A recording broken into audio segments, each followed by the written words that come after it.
ಸಾಮರ್ಥ್ಯವನ್ನು ಪರಿಶೀಲಿಸಲಿಕ್ಕೆ ನಾವೇನು ಮಾಡಿದ್ರೆ ಸುಮಾರು 12 ಪ್ರಶ್ನೆಗಳನ್ನು ನಿರ್ಮಾಣ ಮಾಡಿಕೊಂಡಿದ್ದೀವಿ. 12 ಪ್ರಶ್ನೆಗಳನ್ನು ನಿರ್ವಹಿಸಿದ್ದೀವಿ.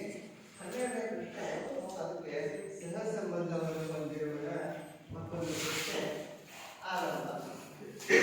ಬಹುತೇಕ ನಿಮಗೆ ಗೊತ್ತಿದೆ, ಸಂಖ್ಯಾಶಾಸ್ತ್ರ ಅಂತ ನಾವೇನು ಹೇಳ್ಕೊಂಡ್ರೆ ದತ್ತಾಂಶಗಳನ್ನ ಸಂಗ್ರಹಿಸಿ ವಿಶ್ಲೇಷಿಸಿ ಸಂಸ್ಕರಿಸಿ ಒಂದು ಆಯಾಮದ ರೂಪದಲ್ಲಿ ಪರಿಗಣಿಸುವಂತಹ ಒಂದು ಗಣಿತಶಾಸ್ತ್ರದ ಅಧ್ಯಯನ ವಿಭಾಗ. ಇನ್ನು ಭಾರತದ ಜನಸಂಖ್ಯೆ ಮತ್ತು ನೆರೆಹೊರೆಯ ರಾಷ್ಟ್ರಗಳ ಜನಸಂಖ್ಯೆ ಹೋಲಿಸಿದಾಗ ಅಲ್ಲಿ ಅದನ್ನ ಆ ಅಂಕಿಅಂಶಗಳನ್ನು ಸಂಗ್ರಹಿಸಿ ಆ ಮಾಹಿತಿಯನ್ನು ಆಲೇಖಗಳ ರೂಪದಲ್ಲಿ ಕೇಂದ್ರೀಯ ಪ್ರವೃತ್ತಿ ಮಾಪನವನ್ನು ಬಿಂಬಿಸಬಹುದು. ಒಟ್ಟಾರೆ ಈ ರೀತಿ ದತ್ತಾಂಶಗಳನ್ನು ವಿಶ್ಲೇಷಣೆ ಮಾಡತಕ್ಕಂಥ ಗಣಿತಶಾಸ್ತ್ರದ ಪ್ರಮುಖ ವಿಭಾಗ. ಇನ್ನು ಪ್ರಶ್ನೆಗಳನ್ನು ಗಮನಿಸಿದಾಗ ಈ ರೀತಿ ಇದೆ. ಇಲ್ಲಿ ನೋಡಿ ಮಕ್ಕಳೇ, ಆವೃತ್ತಿ ಅಂತ ಹೇಳ್ತೀವಿ. ಅಲ್ಲಿ ಹೋಗೋಕ್ಕಿಂತ ಮುಂಚೆ ಆವೃತ್ತಿ ಸೂಚಿಸುವಂತಹ ಸಂಕೇತ ಯಾವುದು? ಕೆಲವು ಕಡೆ ಪುಸ್ತಕದಲ್ಲಿ ಇದು ಎಲ್ಲ ಕಾಲದಲ್ಲೂ ಬಳಕೆ ಮಾಡ್ತಕ್ಕಂಥದ್ದು. ಬದಲಾದ ಪ್ರದೇಶದಲ್ಲಿ NI XI ಅಂತ ಬಳಕೆ ಮಾಡ್ತಾರೆ. ನಾನು ಸಬ್ಸ್ಕ್ರಿಪ್ಷನ್ ಬಿಟ್ಟು ಸ್ಟ್ಯಾಂಡರ್ಡೈಸ್ಡ್ ಫಾರ್ಮ್ ಬಳಸಿದ್ದೇನೆ. ಅರ್ಥ ಆಯ್ತಲ್ಲ?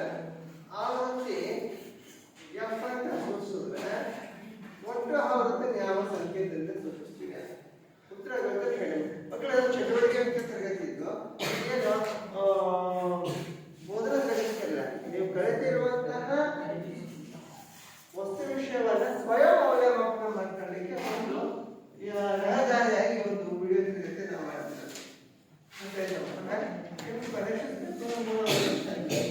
ಸಾಧಕ ಪಾದಕಗಳ ಚರ್ಚಿಸಿ ದೋಷಗಳನ್ನ ಸರಿಪಡಿಸುತ್ತದೆ ಇದು ಮಾಡ್ತಿರೋ ಚಟುವಟಿಕೆ. ಎಸ್, ಹಾಗಾದ್ರೆ ಒಟ್ಟು ಸಂಕೇತವನ್ನು ವಿಶ್ವ ಸಂಕೇತ ಯಾವುದು?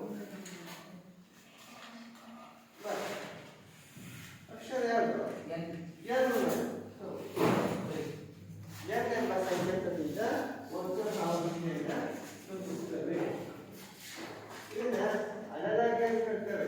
ಅನಲಾಗಿ ಅಂದ್ರೆ ಹೋಲಿಕೆ ಮಾಡುವಂತ ಸಂಗತಿ. ಎಲ್ಲ ಮಕ್ಕಳು ಗಮನಿಸಬೇಕು. ಎರಡನೇ ಪ್ರಶ್ನೆ ಈ ರೀತಿ ಇದೆ.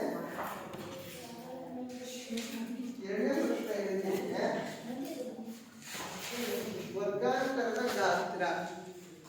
ವರ್ಗಾಂತರ ಕೊಟ್ಟಿದೆ 15 ಅದರ ಗಾತ್ರ ಹೇಳುವ ಅಂಶ ಅಲ್ಲ. ಸ್ವಲ್ಪ ಜಾಸ್ತಿ ಯೋಚನೆ ಮಾಡಿ ಸುರೇಶ 5 ಈಗ ಮುಂದೆ ಗೊತ್ತಾಗುತ್ತೆ. ಅಲ್ಲಿ 5 ಉತ್ತರ ಭಾಗಶಃ ಸರಿಯಾಗಿ ಕೂಡ ಪ್ರಮಾಣದ ಸರಿಯಾಗಿ ಹೇಳಿದ್ದಾರೆ. ಯಾಕಂದ್ರೆ ಆ ವರ್ಗಾಂತರದ ಕೆಳಮಿತಿಯನ್ನು ಹೊರತುಪಡಿಸಿ ಮೇಲ್ಮಿತಿಯನ್ನು ಪರಿಗಣಿಸಿದಾಗ ವರ್ಗಾಂತರದ ಗಾತ್ರ 5 ಆಗುತ್ತೆ. ಸುರಕ್ಷಿತಗೊಳಿಸಿ ವರ್ಗಾಂತರದ ಗಾತ್ರ ಅದನ್ನ 6 ಅಂತ ಹೇಳ್ತೀವಿ. ಯಾವಾಗ ಯಾವಾಗ ಆಗಬೇಕು? ಕೆಳಮಿತಿಯನ್ನು ಪರಿಗಣಿಸಿದಾಗ ವರ್ಗಾಂತರದ ಗಾತ್ರ 6 ಆಗುತ್ತೆ. ಬಟ್ ಹೇಳ್ಸ್ಕೊಂಬಿಡಿ 10, 11, 12, 13, 14, 15 ಯಾವಾಗ ಎರಡೂ ಮಿತಿಗಳು ಪರಿಗಣಿಸಿದಾಗ ಗಾತ್ರ 6 ಆಗುತ್ತೆ. ಕೆಳಮಿತಿಯನ್ನು ಪರಿಗಣಿಸಿದಾಗ 11, 12, 13, 14 ಅರ್ಥ ಆಯ್ತಾ ಮಕ್ಕಳೇ?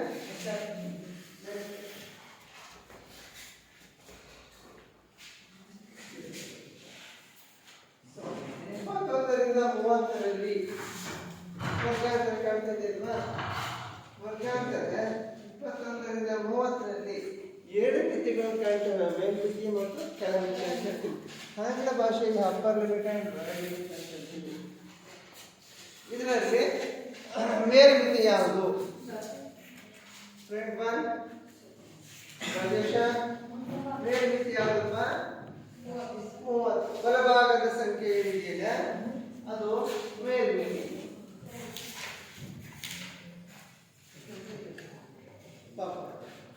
ನೆಕ್ಸ್ಟ್ 35ರಿಂದ 39ರ ವರ್ಗಾಂತರದಲ್ಲಿ ವರ್ಗಾಂತರದ ಕೆಳಮಿತಿ ಏನೇನಪ್ಪ? 30 ಎಡಭಾಗ 35.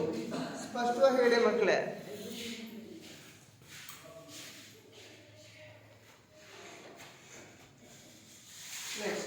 ಕೆಳಗಡೆ 5 ಸೂತ್ರ ಮಧ್ಯದಿಂದ ಕೊಟ್ಟು ಮೇಲ್ಮಿತಿ ಪ್ಲಸ್ ಟ್ಯಾನ್ ಬೈ ಟ್ಯಾನ್.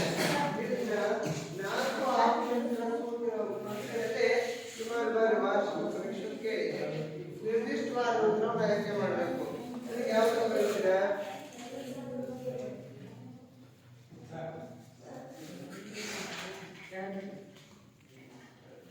ಅಲ್ಲಿ ಒಂದೇ ಒಂದು ವರ್ಡ್ ಬರೀಬೇಕು. ಉತ್ತರ ಅಲ್ಲ ಬೇರೆ ಸಿಗುತ್ತೆ. ಕೆಳಮಿತಿ ಅಲ್ವಾ? ಮತ್ತೆ ಉತ್ತರ ಸಂಪೂರ್ಣ ಆಗಲಿಲ್ಲ. ಪೂರ್ತಿ ಓದಾವಾಗ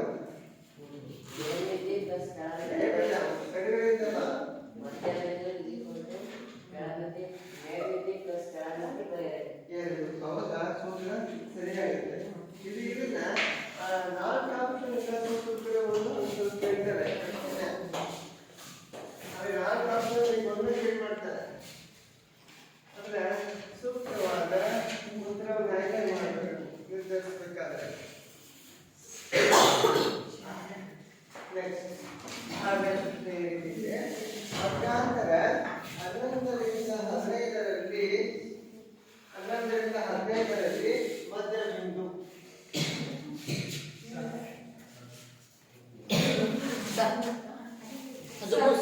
13 ಸ್ಪಷ್ಟವಾದ ಉತ್ತರನೇ. ಹೇಗೆ ಹೇಳಿದೆ? 11, 15ರ ಮಧ್ಯ ಬಿಂದು 13 ಬರ್ತದೆ. ಅದು ಹೇಗೆ ನಾವು ಮತ್ತೆ ಈಚೆ ಕಡೆ ಅಲ್ಲ ನಮ್ಗೆ ಗೊತ್ತಿಲ್ಲಪ್ಪ. ನಿಧಾನಪ್ಪ ಸರ್.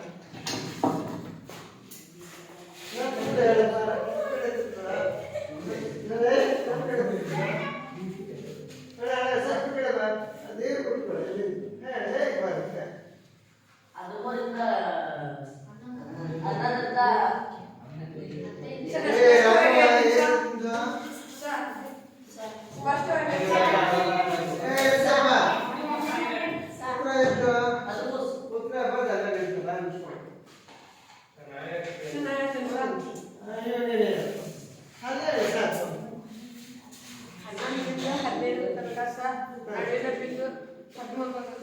ಹಾಗಾಗಿ 13 ಸರಿಯಾದ ಸರಿಯಪ್ಪ. ಹೇಗೆ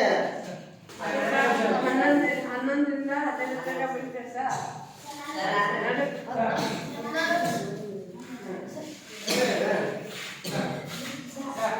13 14 15. ಬಾ ವೆರಿ ಗುಡ್ ಆನ್ಸರ್. ಇದು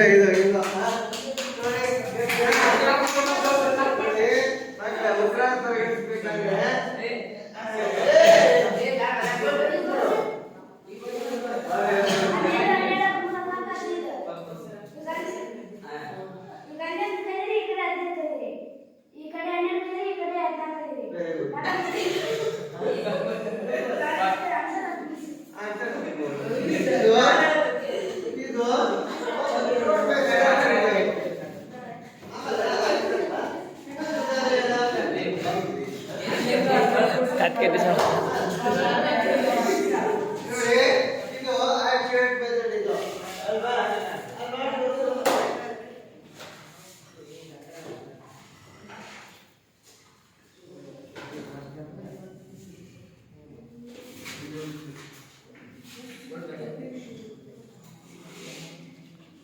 ಏನು ಹೇಳ್ಕೊಡ ಬರೀ ಇನ್ನೊಬ್ರು ನೋಡಿ ಬಾಯಿ ಬಿಟ್ಕೊಂಡು ಕೂತ.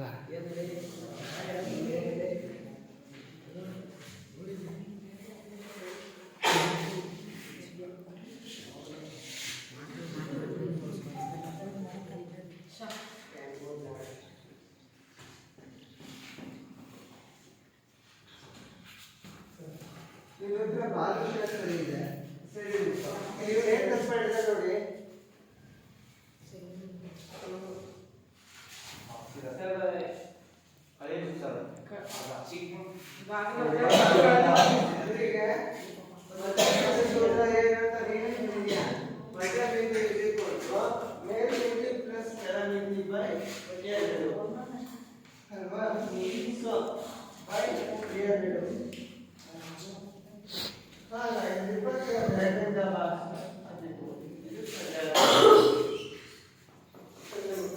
ಇಲ್ಲಿ ಮಧ್ಯ ಬಿಂದು ಈ ರೀತಿ ಬರೆಯುವ ಎರಡು ಮಿತಿಗಳನ್ನು ಕೊಡಿ, ಎರಡು ರೀತಿ ಬಾರ ಅರ್ಥ ಆಯ್ತಾ? ಏನಾದ್ರು ಗೊಂದಲ ಇದ್ರೆ ಕೇಳಿ. ಮುಂದಿನ ಪ್ರಶ್ನೆ, ಕೇಳಿಕೆಯ ಪ್ರವೃತ್ತಿ ಮಾಪನಗಳನ್ನು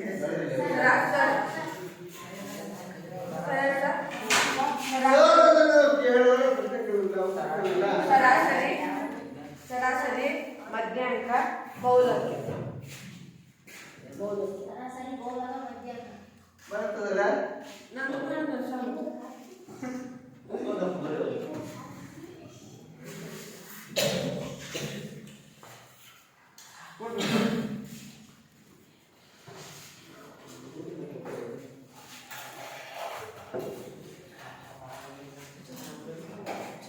ಸರಾಸರಿ ಬಹುಲಕ ಮಧ್ಯಾಂಕ.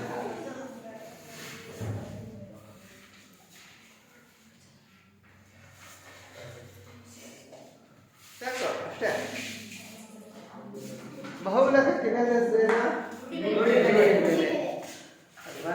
ಮಕ್ಕಳ ಹೀಗೆ ನೀವೇನು ಕೇಂದ್ರೀಯ ಪ್ರವೃತ್ತಿ ಮಾಪನ ಬಂದಿದ್ದೀರಪ್ಪ.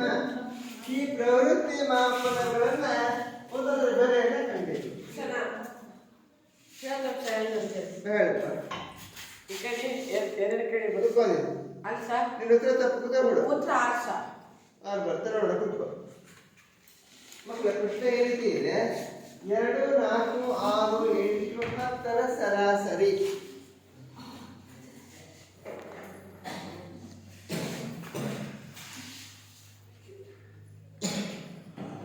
ಉತ್ತರ 6 ಸರಿಯಾದ ಉತ್ತರ ಸರಿ ಇದೆ. ಹೇಳ್ತಿದ್ರು ಹೇಗೆ ಬಂತು? 2, 2 ಸರಾಸರಿ. ನೀನು ಉತ್ತರ ಬರ್ಬೇಕು. ಬಟ್ ಒಂದು ಅಂಕದ ಪ್ರಶ್ನೆ ಕೇಳ್ತೇವೆ, ಹೇಳ್ತಿರೋ ಉತ್ತರ ಸರಿ ಇದೆ ಅಂತ ಒಪ್ಕೊಳ್ತೇವೆ.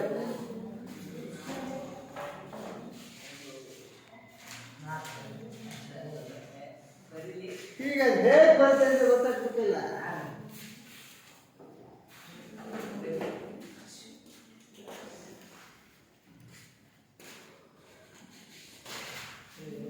ಯಾರು ಮಾಡ್ತೀರಿ?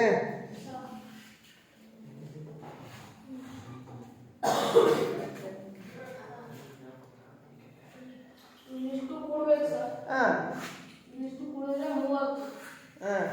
ಇಲ್ಲಿ ಎಷ್ಟು ಸಂಖ್ಯೆ ಇದಾವ? ಸಂಖ್ಯೆ 5. 5, 6, 30. ಇವತ್ತು ಹೇಳಿದ ಉತ್ತರ ಸರಿ ಇದೆ.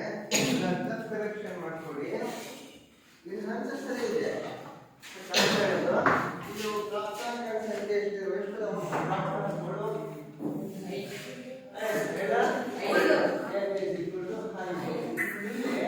ಸೂತ್ರ ಬಳಸ್ತಾರೆ. ಸಿಗ್ಮಾ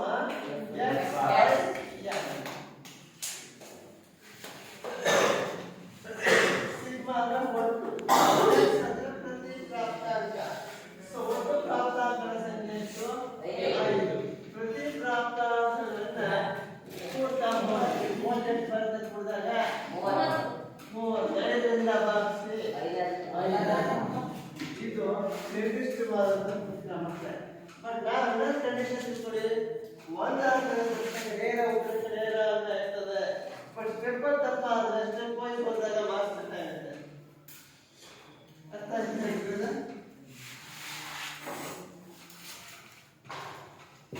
ನೆಕ್ಸ್ಟ್ ಮುಂದಿನ ಪ್ರಶ್ನೆ ಈ ರೀತಿ ಇದೆ ನೋಡಿ. 6, 4. ಮುಂದಿನ ಪ್ರಶ್ನೆ 6, 4, 2, 10, 7ರ ಮಧ್ಯಾಂಕ. ಹೇಳು.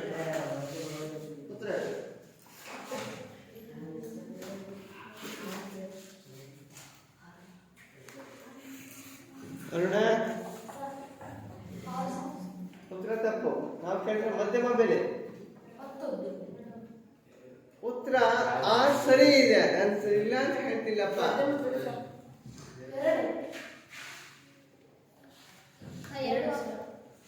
ನೋಡಪ್ಪ, ನೀವು ಅಸಮರ್ಪಕ ಉತ್ತರ ನೀಡಬೇಡಿ. ನಿರ್ದಿಷ್ಟ ಇದೆ ಉತ್ತರ ಸರಿ ಆಗಿದೆ ಮೈನಸ್ ಬೇಕು. ಇದು ಉತ್ತರ ಸರಿ ಇದೆ. ಹಾಲು ಸರಿ ಬಾ ಸರಿ ಮಕ್ಕಳೇ. ಫ್ಲೂಯಿಡ್ ಮೆಥಡ್ ಅಂತ ಅಲ್ಲ, ಅದನ್ನ ಹೆರಿಗೆ ಕ್ರಮದಲ್ಲಿ ಬರ್ಕೊಳ್ಬೇಕು. ಆ ಪ್ರಾಪ್ತ ಆನ್ಸರ್ನ ಜೋಡಿಸ್ಬೇಕು.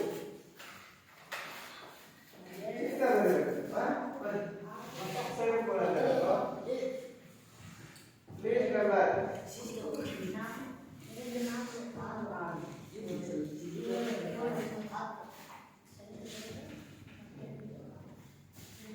ಮಧ್ಯಮ ಸಂಖ್ಯೆ ಉತ್ತರ ಬಟ್ ನಾವು ಇನ್ನೊಂದೆರಡು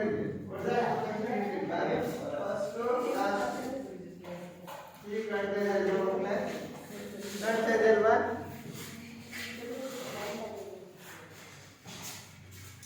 ನೆಕ್ಸ್ಟ್ ನೋಡಿ, ಇನ್ನೊಂದು ಪ್ರಶ್ನೆ ಈ ರೀತಿ ಇದೆ. 5, 2, 3, 3, 2, 8, 9, 2, 4ರ ರೂಢಿ ಬೆಲೆ ಅಥವಾ ಮೂಲಕ ನೈಜ ಬಹುಲಕ.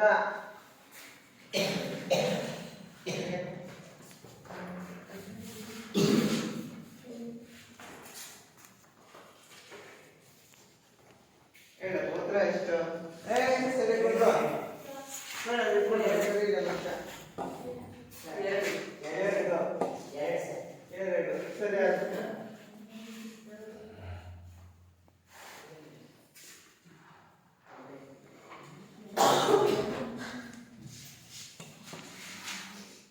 ಹೇಗೆ 2 ಅಂತ ಹೇಳ್ತೀಯ?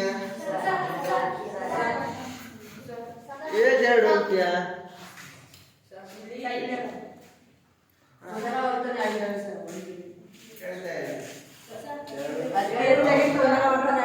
ಅತಿ ಹೆಚ್ಚು ಬಾರಿ ಪುನರಾವರ್ತಿತವಾಗಿರುವ ಮೌಲ್ಯ 2 ಅನ್ನೋ ಮಕ್ಕಳೇ. ಅದರಿಂದ ಇದು ಎಂತ ರೂಢಿ ಬೆಲೆ? 7 ಸತಿ ರಿಪೀಟ್ ಆಗಿರೋ ಸಂಖ್ಯೆ 3 ಬಾರಿ ಪುನರಾವರ್ತನೆ ಆಗಿದ್ರೆ 3 ರೂಢಿ ಬೆಲೆ. 7 ಬಾರಿ ಆದ್ರೆ 3 ರೂಢಿ ಬೆಲೆ. 1 ಬಾರಿ ಆದ್ರೆ ಏಕ ರೂಢಿ ಬೆಲೆ.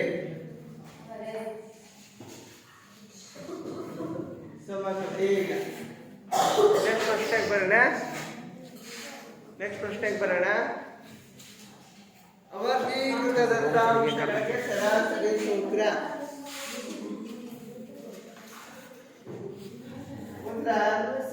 ಮಾಡಿಸಿದ್ವಿ.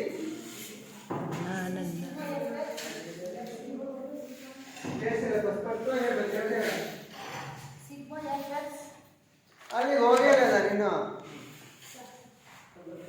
ಸರಾಸರಿ sigma F I X F ಹೋಗಿಲ್ಲ, ವರ್ಗೀಕೃತ ದತ್ತಾಂಶಗಳ ಬಗ್ಗೆ ಇದ್ದೀವಿ.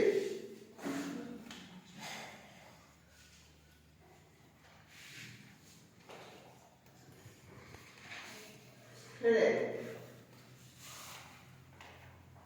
ಉತ್ತರ ಬೇರೆ ಇದೆ. ಸರಾಸರಿ sigma X by N. Very good answer. ಬರಪ್ಪ, ಅಲ್ಲಿ ಎಫ್ ಎಕ್ಸ್ ಅಂತ ಯಾಕೆ ತಗೊಂತೀಯ? ಎಫ್ ಬರಲ್ಲ, ಆವೃತ್ತಿ ನಿನಗೆ ಎಫ್ ಬರಲ್ಲ. ಅಲ್ಲಿ ಮತ್ತೆ ಪ್ರಾಪ್ತ ಅಂತ.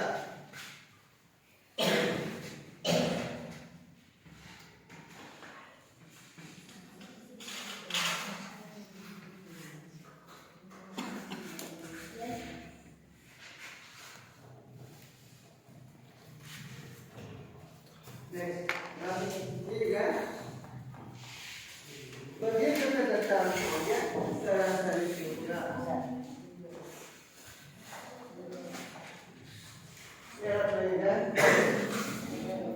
ಸಿಗ್ಮಾ ಎಫ್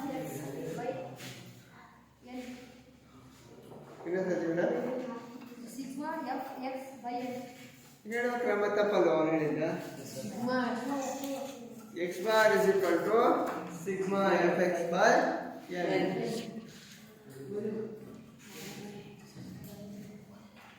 ಬರೋ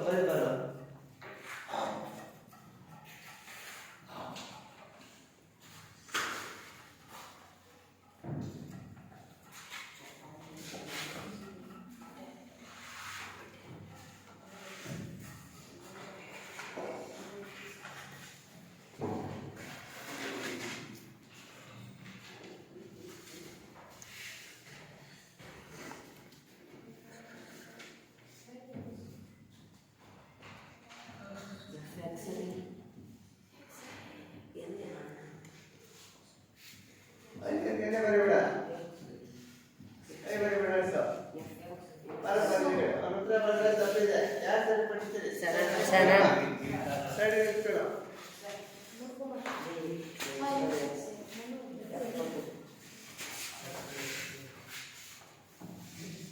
ಹರ್ಷ ಸೈಡ್ ನಿಂತ್ಕೋ ಹೋಗಿ ಇನ್ನೂ ತಪ್ಪಿದೆ ನೋಡ್ಕೋ ಕೇಳ್ಕೊಂಡು ಬರೀತಾರೆ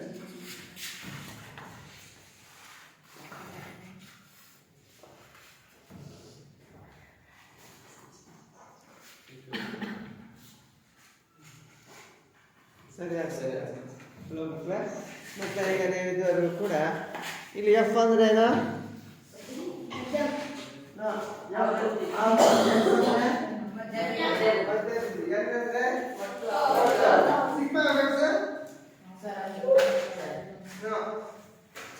ಒಟ್ಟು ಮೊತ್ತ ಓಕೆ ನಾನು ಲೆಕ್ಕ ಬರ್ತಿದ್ದೀನಿ ಎಲ್ಲ ಅವಕಾಶ ಒಂದು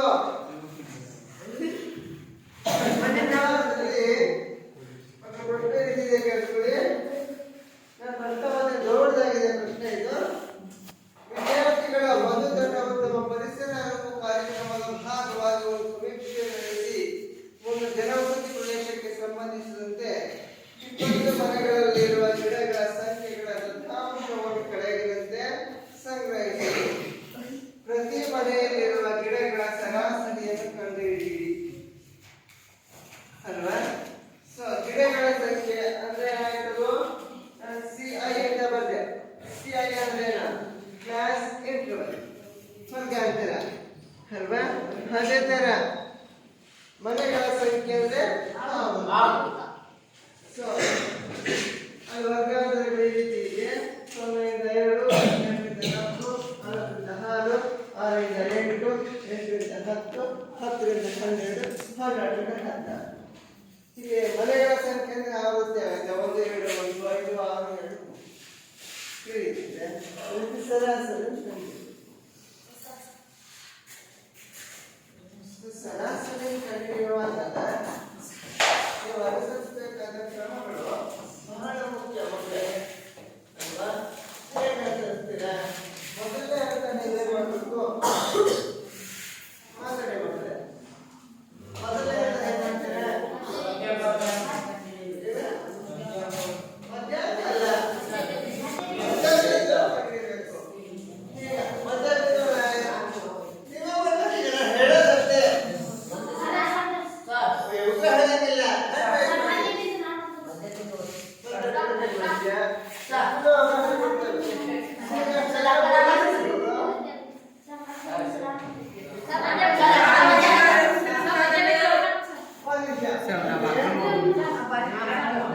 ಒಬ್ಬೊಬ್ಬರಿಗೆ ಮೊದಲು ಸ್ಟೆಪ್ ಕೊಡ್ತೀನಿ ಆಯ್ತಾ. ಆದ್ರೆ ಖುಷಿ ಆಗುತ್ತೆ. ಒಂದು ನಿಮಿಷ ಮೊದಲಿಂದ ಸಂಗ್ರಹಿಸಿದ ಎಲ್ರಿಗೂ ಅವಕಾಶ ಸಿಗುತ್ತೆ ಮಕ್ಕಳು. ಎಲ್ಲರೂ ಭಾಗಿಯಾಗಬೇಕು. ವಾಪಸ್ ಕೂಡ್ಬೇಕಂತ ಎಷ್ಟು ಬರುತ್ತೆ? 20. ಅಮಿಷ್ ಎಲ್ಲ ನಿಂತು ಈಗ ನಿಮ್ಮ ಎಲ್ಲರಿಗೂ ವರ್ಗಾಂತರ ಇದೆ. ಪ್ರತಿ ವರ್ಗಾಂತರದ ಮಧ್ಯೆ ಸಂಖ್ಯೆ ಬರುತ್ತೆ.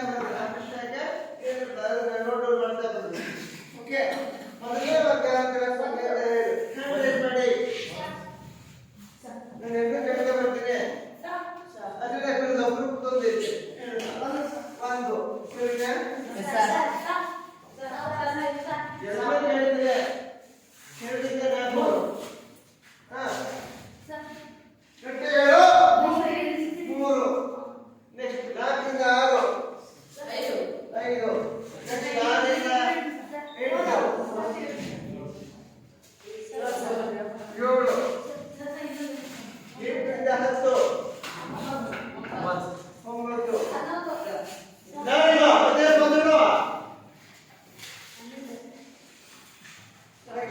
10ರಿಂದ 12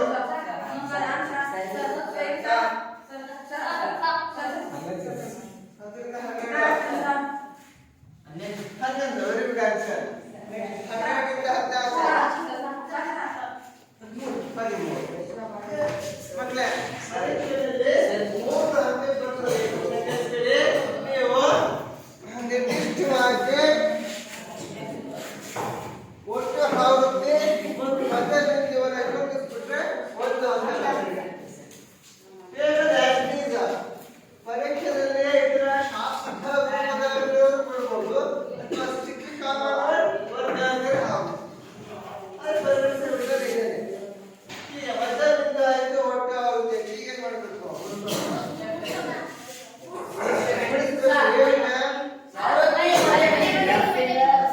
ಸರಿನಾ ಮಾಡಪ್ಪ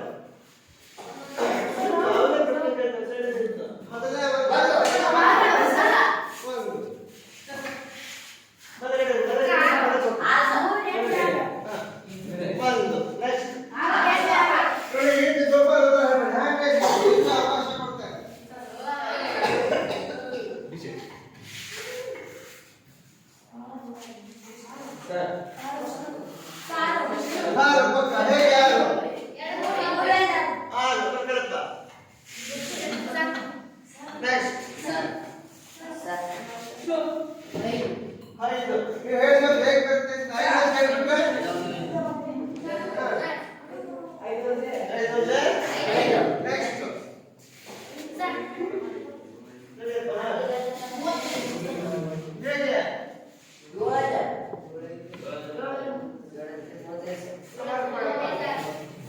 ಮೂವತ್ತೈದು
ಸರಳವಾದ ಸಮಸ್ಯೆಯನ್ನು ಕೊಡ್ತೇನೆ.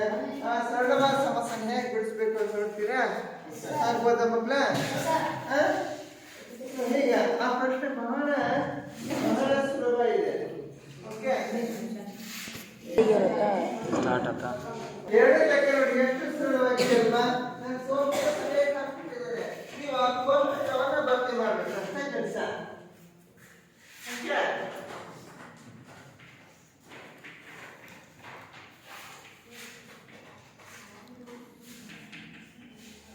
ಬಹಳ ಸುಲಭವಾಗಿದೆ. ಸರ್, ಈ ಸಮಸ್ಯೆಯನ್ನು ಪೂರ್ಣ ಪ್ರಮಾಣದಲ್ಲಿ ಮುಕ್ತಾಯ ಮಾಡ್ತೀವಿ ನಾವು ಎಲ್ಲರೂ ಬರ್ತಿದ್ದಾರೆ. ಈ ಕಡೆ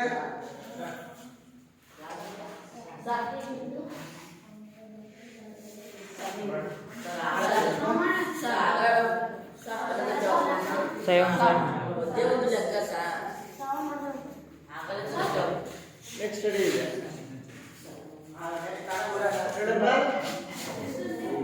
ವರ್ಗಾಂತರ, ಆ ವರ್ಗಾಂತರದ ಮಧ್ಯ ಬಿಂದುಗಳ ಹೇಳಿ ಅಡ್ರೆಸ್ ಮಾಡಿ.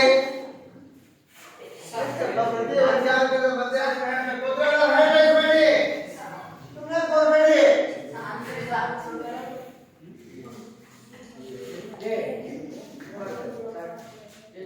ಹೇಳಪ್ಪ, 3 ಸರಿಯಾದ ಉತ್ತರ. 3 ರಾಜ ಒಂದು ನಿಲ್ಸಪ್ಪ. ನೀವು ಬರೆಯೋದ್ರಿಂದ ಮುಂಚೆ ತಪ್ಪೇನ್ ಮಾಡ್ತಾ ಇರೋದು? ಒಟ್ಟು ಆವೃತ್ತಿ ಅಂತ ಗೊತ್ತಾಯ್ತು. ಒಟ್ಟು ಆವೃತ್ತಿ ಎಲ್ಲಿದೆ ಒಟ್ಟು?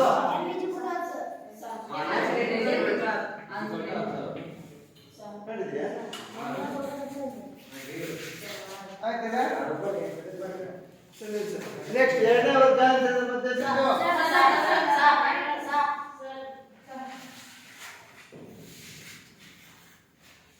ಬಿಂದು. 8. ಮೂರನೇ ವರ್ಗಾಂತರದ ಮಧ್ಯೆ ಬಿಂದು.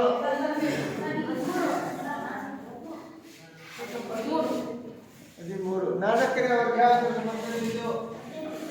18. ಸೊ ಈಗೇನ್ ಮಾಡ್ಬೇಕು?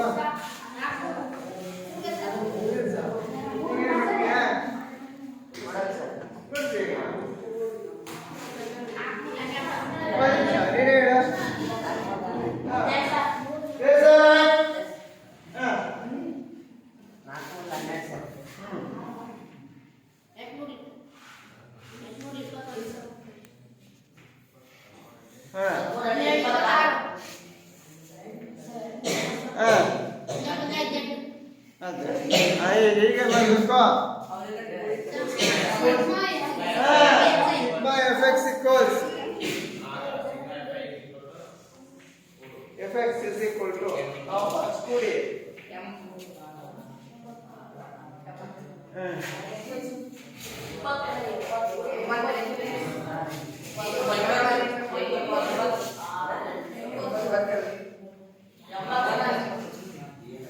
ಅಲ್ವಾ ಮಕ್ಕಳೇ? Sure? Sure? ಈಗ ಸರಾಸರಿ ಸೂತ್ರ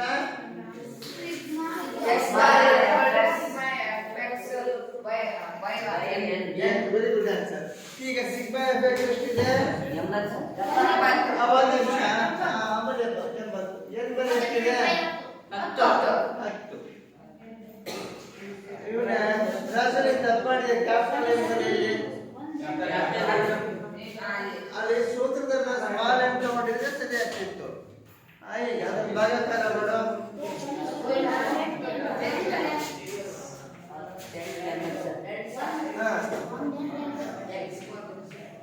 ಉತ್ತರ ತಪ್ಪಾಗ್ತಾ ಇದೆಯಾ? ಸ್ಟೆಪ್ ಬಿಟ್ಟು ಹೋಗ್ತಾ ಇದೆಯಾ? ಅದನ್ನು ಕೂಡ ಲೆಫ್ಟ್ ಸೈಡ್ ಬರಬೇಕು. ಅಲ್ಲಿ ನಾವು ಕ್ಯಾಪಿಟಲ್ ಎಕ್ಸ್ ಬಳಸಿದ್ದೇವೆ, ಸ್ಮಾಲ್ ಎಕ್ಸ್ ಅಲ್ಲ.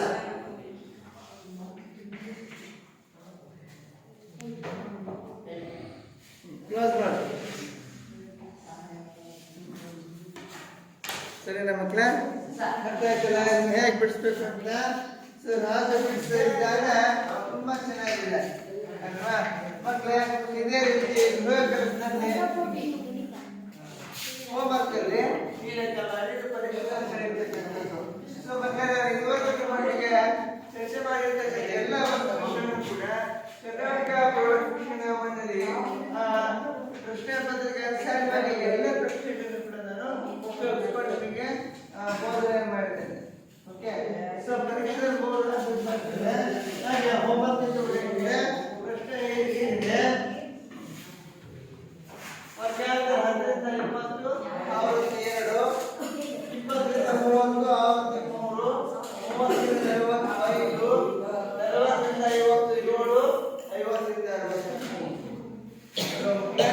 ರೀತಿ ಇದೆ. ಇದನ್ನು ಹೇಳ್ತಿರ್ತಾರೆ ಗೃಹ ಕಲಿಸ್ತಿರಲ್ಲ ಮನೆ ಜೊತೆಗೆ ಪಠ್ಯಪುಸ್ತಕ ಅಭ್ಯಾಸ ಹಲವಾರು ಸಮಸ್ಯೆ ಅವರು ಕೂಡ ನೀವೆಲ್ಲರೂ ಮಾಡ್ತಿರಲ್ವಾ?